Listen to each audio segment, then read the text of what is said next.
Hello folks, I'm back again to do another video about DEI. This is my official review. This is also a painted review. And what that means is I'm going to talk to you a little bit about this game and what I think about it. And then we're also going to discuss painting these miniatures, how viable it is to paint them, maybe how I painted them a little bit, get in depth on this game and talk to you a little bit more about what DEI is all about.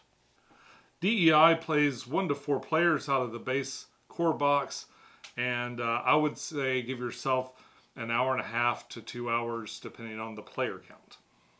After you've played some initial games of DEI, you will move faster. This isn't a game where you have these sort of decision-breaking moments that take forever to work through. It's very much an intuitive game that I think once your turn comes, you kind of act with what you have in your existing situation. DEI has a really interesting theme. It's 49 years after some sort of snowpocalypse. Now, snowpocalypse is like some kind of overarching winter, where winter just engulfs the whole world, and everything's buried in snow. So these buildings are poking their heads out of the top of the snow, and these scrappers are going around collecting resources, kind of gathering scraps and debris the best they can. They'll then trade these debris in to the purebred, who give them medicine and food and so on. The purebred in turn create these industrial drones, these large helper robots that sometimes help people on their quest and sometimes kill. The drones in this game are an interesting concept, both visually and mechanically on the board. So each faction that you choose, there's several factions you can pick, and each one seems to have a drone of some sort or some proxy of a drone set with their faction. So you come with 1 card for this drone, but there are 3 other cards, and they will be placed in these marketplaces in a random part of the deck. So at any point, the drone that you walked in with is going to be up for sale to the highest bidder on these marketplaces. It's just another aspect of the area control in this game, in the way they tie in area control with deck building. That's a really interesting concept for me. The reason I say that is certain areas of this marketplace are prohibited unless you have a certain amount of bases. So you can't even pick up cards that might be up for sale that someone else could pick up. And if you don't have 2 blue bases at the right time, the person next to you might just take that drone card that you walked in with. Now, it can feel kind of weird at first, a resource that you feel like is sort of dedicated to your faction being used by somebody else, but it's just a reminder of what the drones actually are, and that is a resource made by the purebred that you're just utilizing. It's sort of like a rental car that's up for grabs if somebody else happens to pay them enough. DEI is kind of divided up in an interesting way. There are 4 rounds, and you've got 3 turns within that round. So each time you go around, there'll be something else. The first round is really kind of a get settled round. The second round, if you occupy 2 bases, you're able to then unlock a special ability. Those special abilities can either be chosen randomly or drafted at the beginning of the game, and they all offer a variety of different superpowers, if you will, like asymmetric powers that kind of change from game to game because there's quite a few to pick from. An important aspect of this game is that it's a deck builder. And this deck is going to evolve as you go along, but you do start with some pretty good resources. What I've found too is that these cards are not necessarily the same from faction to faction. They're very similar, but not always the same. Everything you do in DEI is going to be determined by these cards. And here you see drone cards. Depending on how you organize your game, you might have these drone cards off someplace else, or you might keep them with your faction deck like I do. So each faction is going to come with 1 of a particular drone card and then 3 more cards. Those other 3 cards are going to be put over into the marketplace into 3 of the different bases.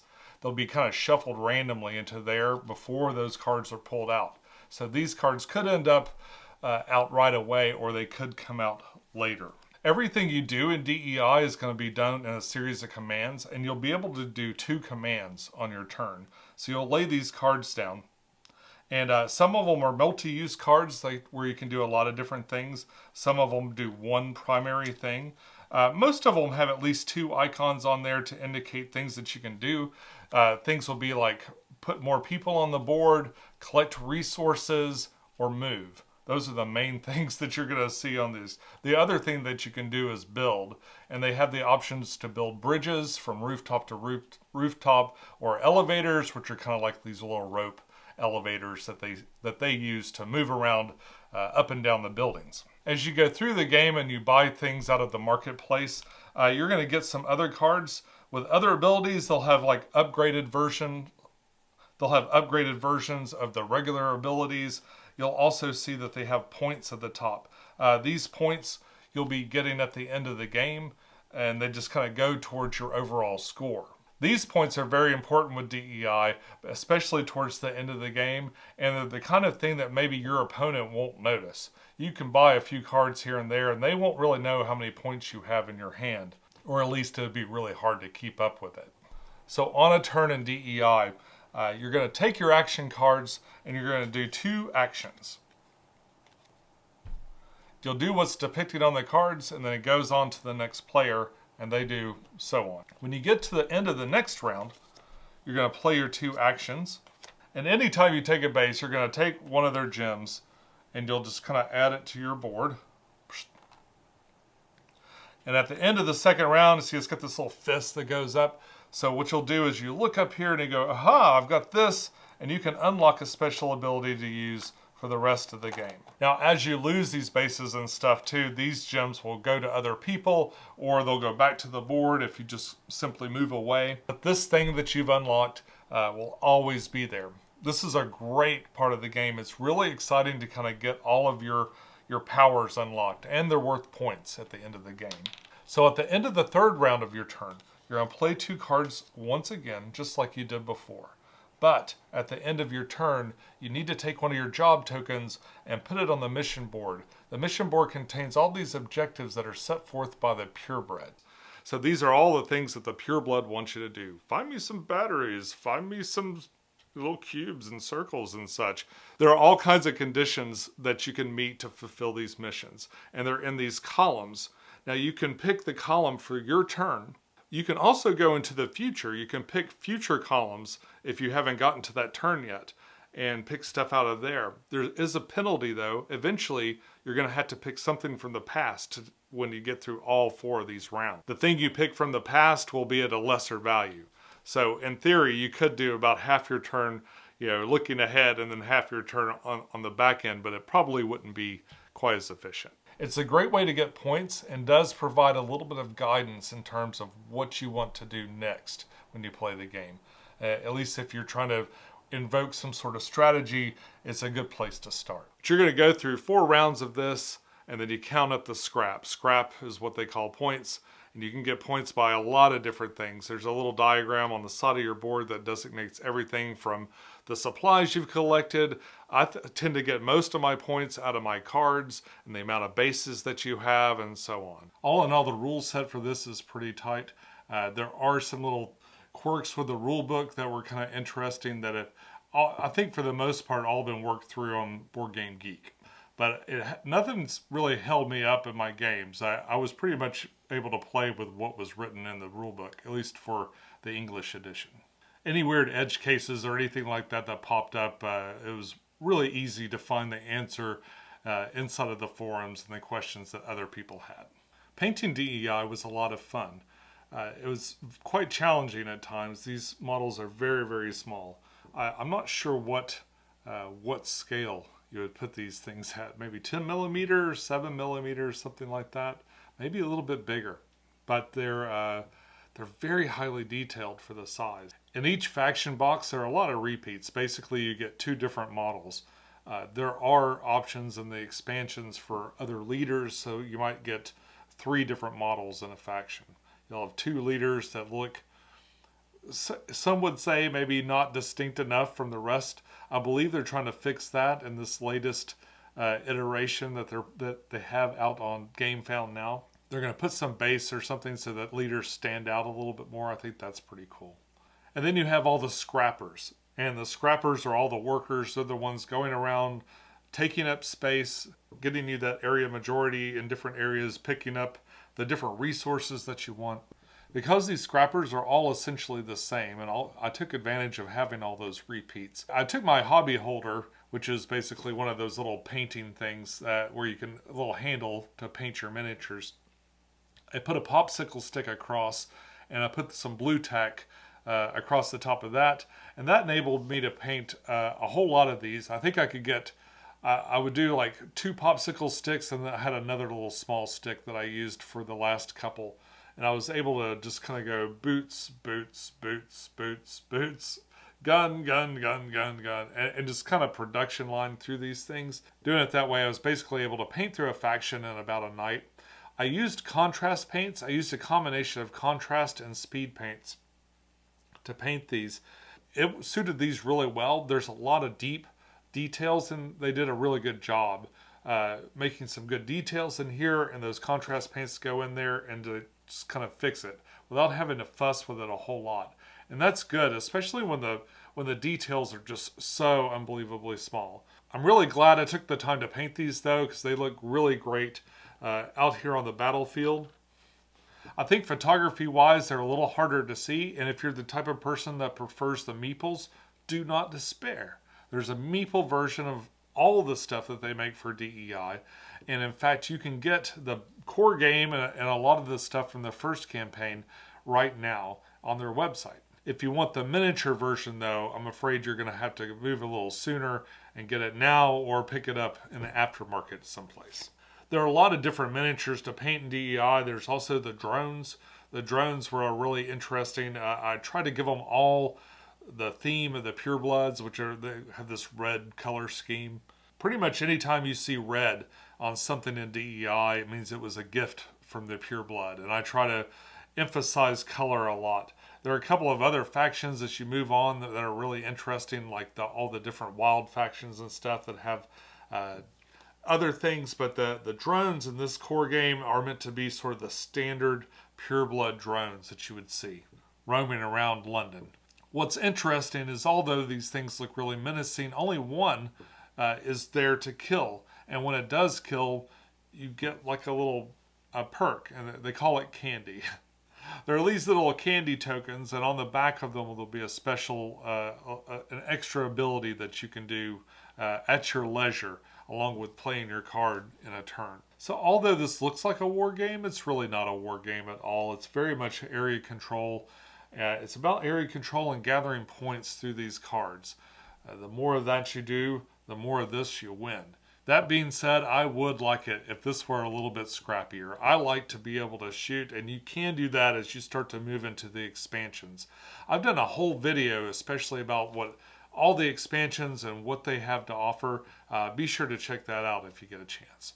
In the future, what I would really love to do is just put all the more shooty parts of this game. If you do it just right, there's a marketplace that's got something with a gun in it. There's another drone that shoots, a pureblood drone that shoots really far. It shoots like 2 spaces. There are mercenaries that shoot, or maybe mix it in with the Citadel or something and do that sort of King of the Hill with a bunch of shooty players. I think that could be neat. I think even the wilds, if you get the right card, you can make the polar bear attack people. So you got a couple of drones shooting things down, another machine on the board shooting things down, and then a polar bear that's just randomly eating people. It could be a pretty interesting game of King of the Hill. If you'd like to see something like that, be sure to comment below. So as far as the downsides of this game, I don't see any in terms of like things that I generally like. In terms of quality control, these boards are a little thin. I would have liked to have seen the different districts be a little bit thicker. And this isn't really a knock on them either, but a tip for you is that the double stick that's used to adhere these things on, make sure that you put a weight or something on it that first night after you do it. I noticed I put a lot of mine together really quickly.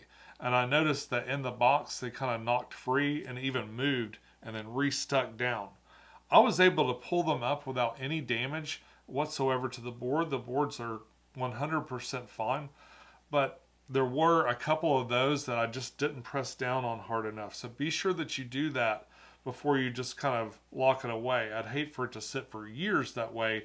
Like if it was a tile that you didn't use very often or something, you put it on the bottom. If you don't pull it out for several months, maybe it could be worse. But these are a little thin. I would have liked this if it was just maybe a little bit thicker, sort of like the Maglev Metro boards. The storage solution for these things is kind of sad too.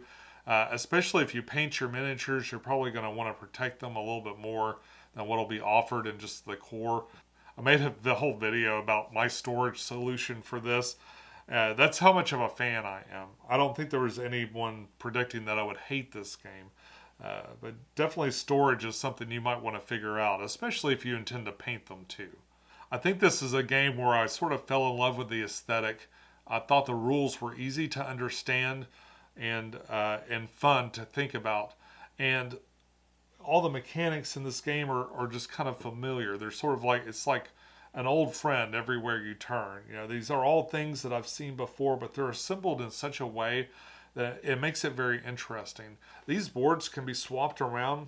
I think the only rule is that the spawn point can't be adjacent to another spawn point. If you look in my other video, I've taken every board and laid it out. It's probably, I would say it's about 3¼ by 3¼ feet if you had all of these tiles out. Now they don't have rules for using every single tile out at once, but it is an interesting idea. This game does scale up with expansions into 6 players. I've never played at that player count. It does have a solo mode that's included in the white death box. There's also a new solo mode that's going to be included in the Game Found campaign that's going on right now. I love to look at this game. I love to think about this game. I love to pack it away. I love to pull it out again.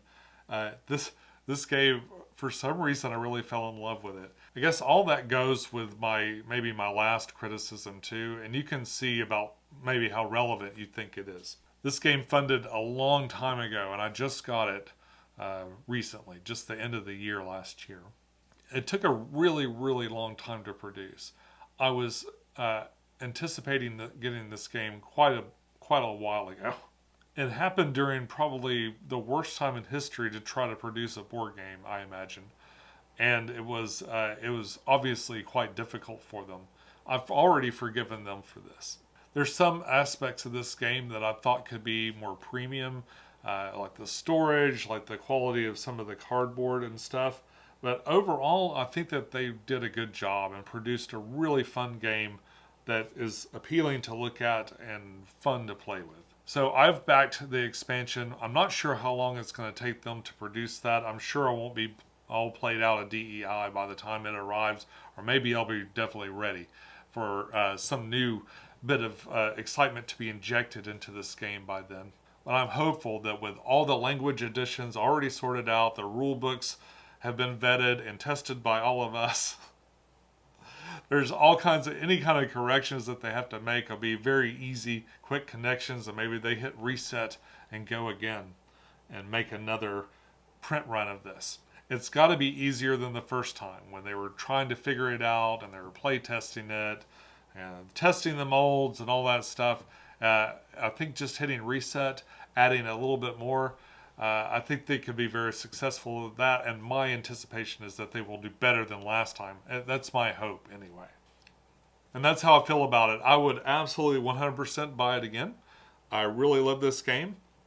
I'm even tempted to go try to figure out where I can get just the meeples so it looks better when I shoot playthroughs and stuff, because this is a really fun one to play on camera. If you'd like to see a playthrough of this, I've got one right here.